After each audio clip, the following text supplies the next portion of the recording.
It's free, said the Senate candidate as he addressed a large crowd at a town hall meeting. Large cheers and applause erupted from the crowd.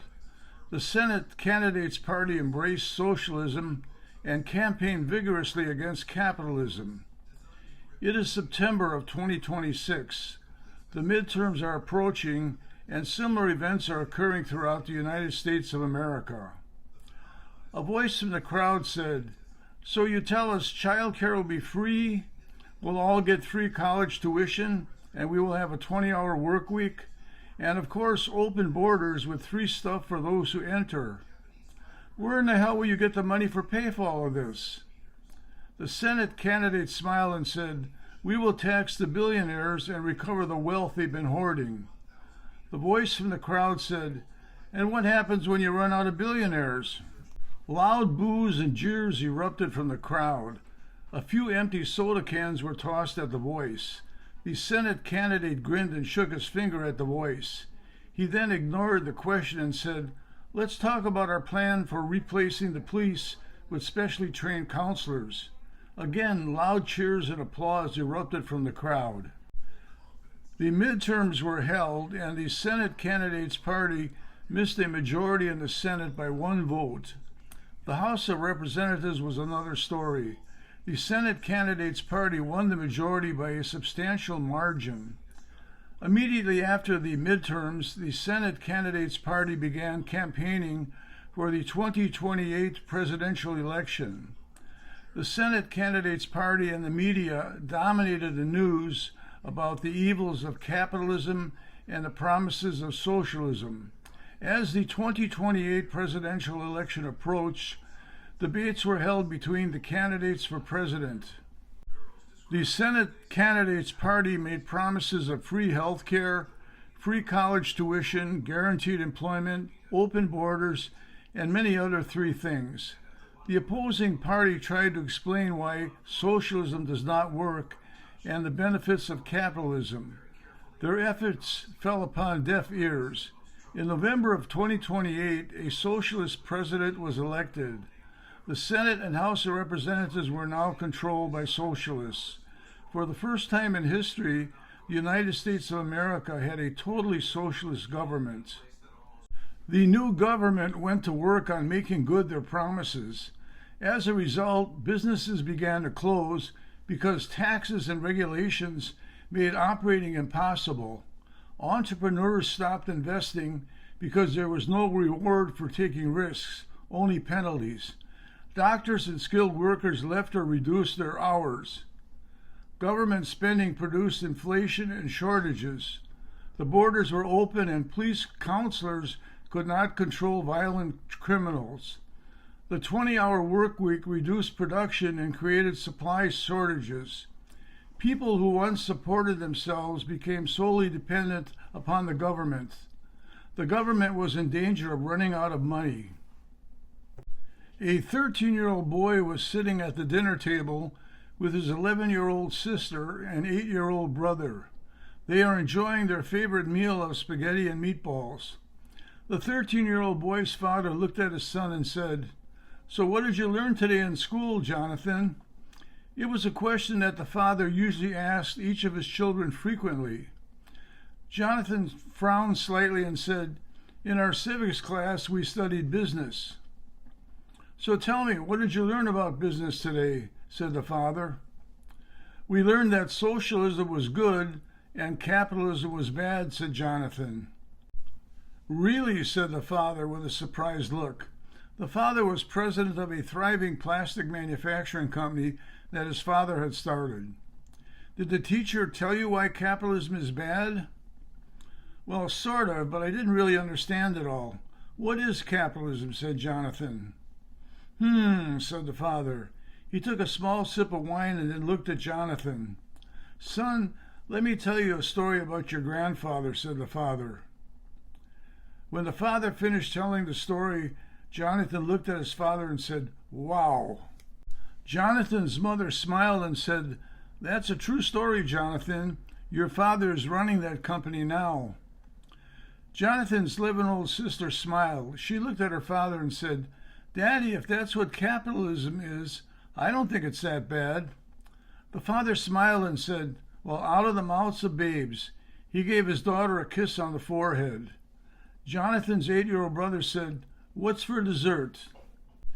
Instead of following in his father's footsteps, Jonathan volunteered for the Marine Corps.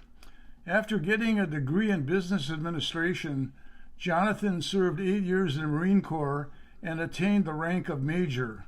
He was wounded in Afghanistan. During his years in the Marine Corps, he became interested in politics. After leaving the Marine Corps, Jonathan ran for office as a state senator in the state of Wisconsin. He won, and he served with distinction and gained the respect of both parties. Jonathan never forgot the story his father told him about his grandfather. Jonathan became a champion for small business. Jonathan is now 36 years old. He was greatly disturbed by the results of the 2028 election and what was happening to the nation as a result of a socialist government. Businesses closed, entrepreneurship and investing stopped. Government spending produced inflation and shortages. With open borders, crime was rampant. The government was running out of money. One evening, while having dinner with his wife, Jonathan said, this country will not last another year if the current socialist government remains in power. I believe we have but one more chance to save this country from entering into the dark ages. I have an idea. Why not start a new independent political party and come up with a consortium or team of the most capable and qualified people for the cabinet positions, office of president and vice president. These would be people of true integrity who wouldn't use their position to make themselves wealthy. They would tell the voters why each person was selected and how the team will operate to solve the country's problems. One of this party's most important tasks would be to educate the voting public why socialism has failed miserably and why capitalism will restore this nation. I call this new party the 2032 Party. Well, why 2032? Said Jonathan's wife with a slightly puzzled look. Jonathan's face took on a serious look as he said, because 2032 will be the most important election in the history of the United States, maybe in the history of the entire world. Jonathan founded the independent political 2032 Party. When the media received word of the new independent political party, they reacted in a malicious and negative manner and said, has the state senator from Wisconsin lost his marbles? Jonathan contacted people whom he trusted and respected to help him organize the new party. Some of them agreed with him and others told him not to waste his time. Jonathan also received anonymous threats telling him to back off or else. Jonathan ignored the threats and immediately went to work on developing a plan of action. He developed a list of critical issues to address.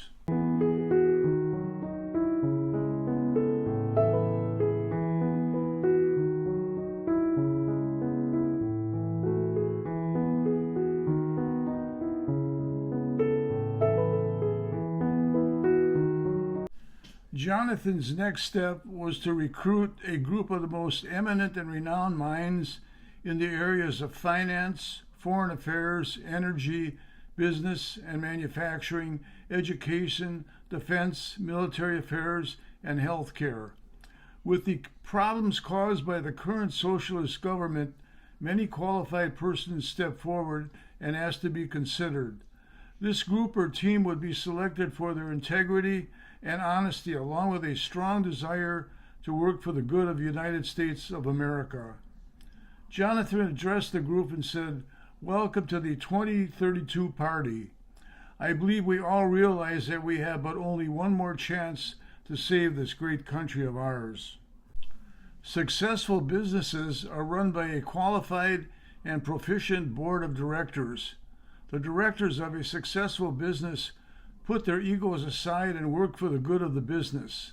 Ladies and gentlemen, that is exactly what we're going to do. In this room are some of the most experienced and brilliant minds in the country, perhaps in the world. Our success will result from our ability to work together as a team. Our task will be twofold. First, we will need to educate the voting public why socialism has failed miserably and why capitalism will restore this nation. Secondly, the entire team will work together to develop a specific, concise plan on how 2032 Party will address the issues that are ruining this beloved country of ours. We will present this to the voting public along with why a specific person was selected for their position. One thing we absolutely are not going to do is bash or insult our opponents. When I was a youngster, sometimes my father would take me along on sales calls. I never ever heard him badmouth a competitor. He would tell the customer what his company could do for them, how they would do it, and why his team was qualified to do it. Folks, we're burning daylight. Let's get to work. After months of intensive meetings and discussions, 2032 made their choices for the following 23 positions.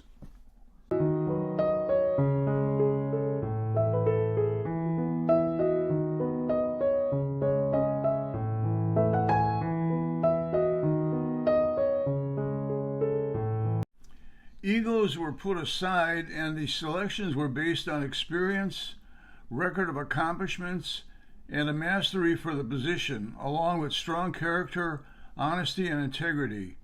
As part of the selection process, a plan was developed on how the person selected would address the issues related to their position. 2032 is now ready to present a team to the voting public with solid reasons why and how they will get the job done. Jonathan was unanimously selected to be the 2032 party's presidential candidate. When 2032 announced their plan, Jonathan was surprised and pleased at the positive response. He was especially pleased with the amount of donations made to help finance their campaign. This enabled 2032 to do a respectable amount of television advertising along with a series of town hall meetings. The voting public began to take notice, and 2032 started to rise in the polls. The current party in power did not appear concerned until the 2032 team rose to the 20% area in most major polls. Prior to the two major parties' conventions, they held a series of debates among their candidates for president.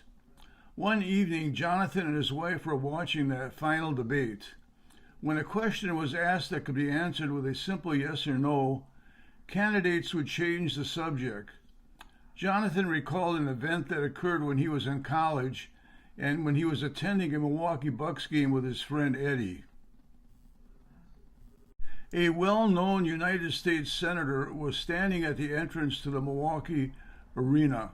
He was greeting people and shaking hands.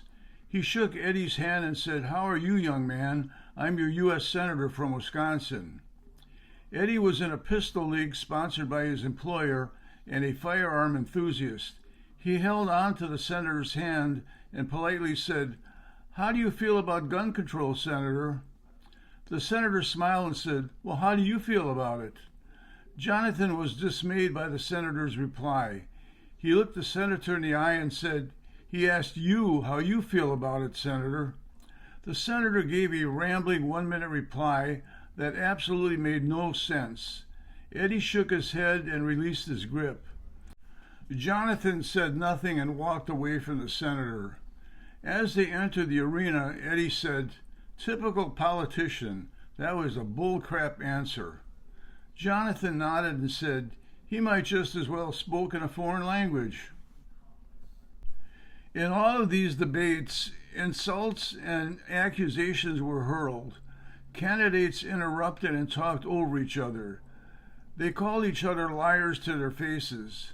Jonathan told his wife, "When it's all over, they'll be best buddies again." 2032 held no inter-party debates.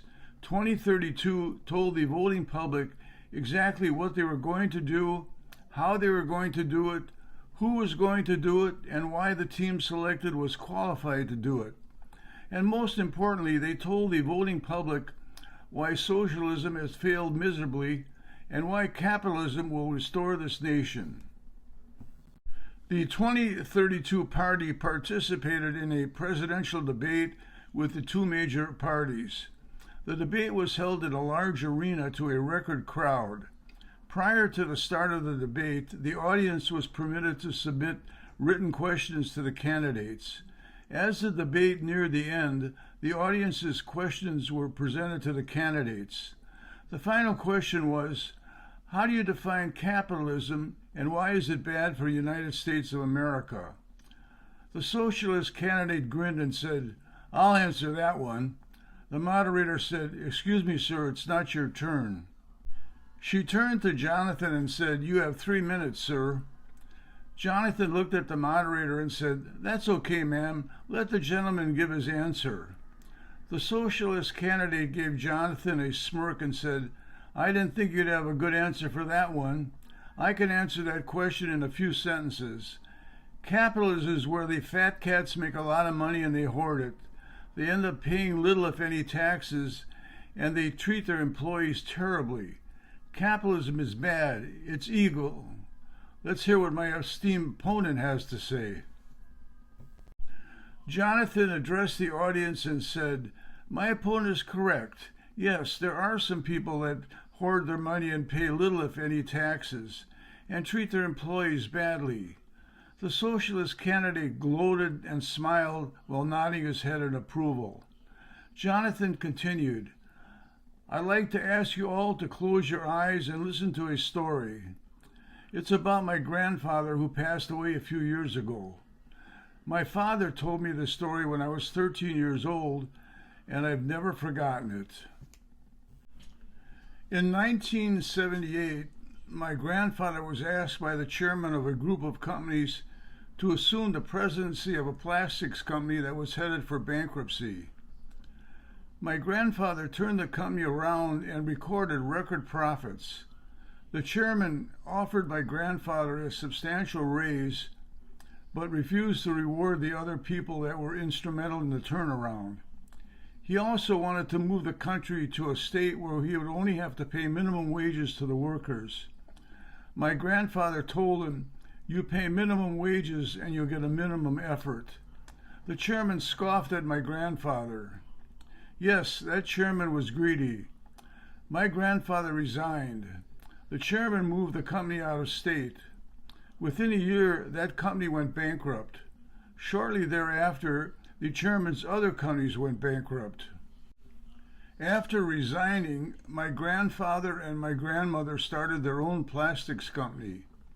To do this, they sold their home and moved into an apartment with their 3 children. My father was 6 years old at the time. They used the profit from the sale of their home to capitalize the company. Incidentally, they paid a capital gains tax on that profit, and when they sold the business, their tax rate was 33% of the selling price. In 1978, 9 out of 10 businesses would fail in their first year. At the end of my grandfather's first year in business, their original investment dwindled to almost nothing. Then the bankruptcy of the chairman's plastic company began to take effect. Customers flocked to my grandfather's company. Sales increased dramatically and the company thrived. Within 10 years, my grandfather's company became the largest of its kind in Wisconsin. My grandfather always said that people are a company's biggest asset. He paid for 2/3 of his employees' health care and gave them profit sharing. When the minimum wage was $4 an hour, his workers earned between $7 to $12 an hour. Turnover was virtually non-existent. Now I ask you folks, is that bad? Is that evil? Said Jonathan. The moderator said, I'm sorry, sir, your 3 minutes are up. The audience rose to their feet and chanted, let him finish, let him finish. The moderator smiled and said, please continue, sir. Jonathan looked at the moderator and said, thank you, ma'am. Jonathan's opponent frowned and shook his head from side to side. Jonathan addressed the audience and said, folks, I will never say that socialism is evil. The people that sincerely support it are good people and they're looking out for your best interests. The concept of socialism is beautiful. The problem is it just does not work. Why doesn't it work? The money to pay for all of these three things comes from taxes. Where do the taxes come from? 50 to 53% comes from individual income taxes. 35% comes from payroll taxes, and 9% comes from corporate income taxes. 99.9% of all business is small business. 46% of the workforce works in small business. So what's my point? Socialism takes away the incentive for people to invest and start new businesses. Less businesses, less taxes. Less taxes, less free stuff. And worst of all, people become way too dependent on the government. Socialism stifles entrepreneurship. What if we didn't have a Henry Ford, or a Steve Jobs, or an Elon Musk, or any of the many other entrepreneurs that built this great nation of ours? Folks, please think carefully about what I've said here today and make your own decision. Thank you, and God bless you. The audience stood and gave Jonathan a standing, thunderous 5-minute ovation. At 11:30 p.m. on Tuesday, November 4th, 2032, Jonathan's opponent conceded the election. Jonathan was elected the 48th President of the United States of America by a substantial margin, and the 2032 party gained the majority in the Senate and the House of Representatives. After his inauguration and the march down Pennsylvania Avenue, the newly elected president immediately went to work. Jonathan signed executive orders that repealed the socialist policies that were ruining the United States of America. Restrictions that hampered business and investment were lifted. Restrictions that hampered the nation's ability to be energy independent were lifted. Restrictions that hampered the control of violent crime were lifted. Restrictions that hampered the control of illegal immigration were lifted. Unsustainable policies that gave free things to illegal immigrants were lifted. Policies that made people totally dependent on the government were eliminated. Jonathan reached out to both other parties and sincerely asked for their help in unifying the nation. "Please tell me how we can all work together for the good of our country," said Jonathan. There was resistance at first, but both parties sensed Jonathan's sincerity. There were still debates, but they were civil and constructive. The bashing and insulting of opponents virtually disappeared. Change did not occur overnight, but as time passed, the United States of America began to prosper again.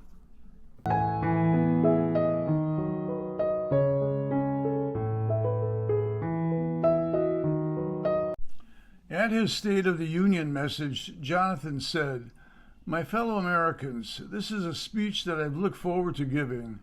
I want to thank the members of the other two major parties for their help and cooperation in making the United States of America the finest country in the world, perhaps in the entire history of the world. Sure, we still have our differences, but we discuss our differences in a civil and respectful manner. As you have all witnessed, when differences in how to accomplish a common goal are discussed in a civil and intelligent manner, it's much easier to see the other side's point of view and ideas. And I'll be the first to admit, at times, the other person's point of view and ideas may be better than yours. You can all see how this new spirit of cooperation and understanding has benefited this great nation of ours." The President talked in detail about all of the accomplishments that were the result of this new spirit of cooperation and understanding in America. Jonathan said in closing, "Thank you, everyone, and God bless America."